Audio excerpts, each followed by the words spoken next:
Cricket बहुत खेल ली, अब जरा फिल्म में काम कर लें। मशहूर क्रिकेट स्टार भारतीय फिल्म में डेब्यू के लिए तैयार। कौन सी फिल्में जलवागर होंगे, अहम खबर सामने आ गई। अक्सर भारतीय फिल्मों में भारतीय क्रिकेटर्स को भी स्क्रीन पर शामिल होने का मौका दिया जाता है, तहम इस मर्तबा एक गैर मुल्की क्रिकेट स्टार बड़े पर्दे पर अपनी किस्मत आजमाने आने वाले हैं।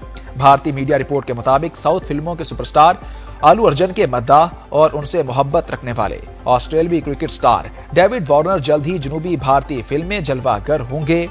वार्नर ने कई मर्तबा अहले खाना के साथ आलू अर्जुन के मशहूर गानों और डायलॉग्स को दोहराते हुए अपनी वीडियो सोशल मीडिया पर शेयर की हैं, जिससे मालूम होता है कि वो आलू अर्जुन के बहुत बड़े मद्दाह हैं। तहम आलू अर्जुन के साथ तो नहीं, मगर वो तेलुगु फिल्म में जरूर डेब्यू करने वाले हैं।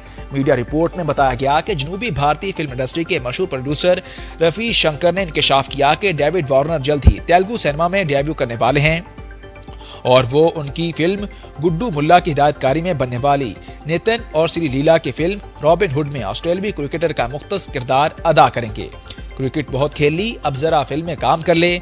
मशहूर क्रिकेटर डेविड वार्नर इंडिया में फिल्म करने के लिए तैयार। भारतीय मीडिया रिपोर्ट के मुताबिक साउथ फिल्मों के सुपरस्टार आलू अर्जुन के मद्दाह और उनसे मोहब्बत रखने वाले ऑस्ट्रेलियाई क्रिकेटर डेविड वार्नर जल्द ही जनूबी भारतीय फिल्म में जलवागर होंगे। वार्नर ने कई मर्तबा अहले खाना के साथ आलू अर्जुन के मशहूर गानों और डायलॉग्स को दोहराते हुए अपनी वीडियो सोशल मीडिया पर शेयर की हैं, जिससे मालूम होता है कि आलू अर्जुन के वो बहुत बड़े मद्दाह हैं।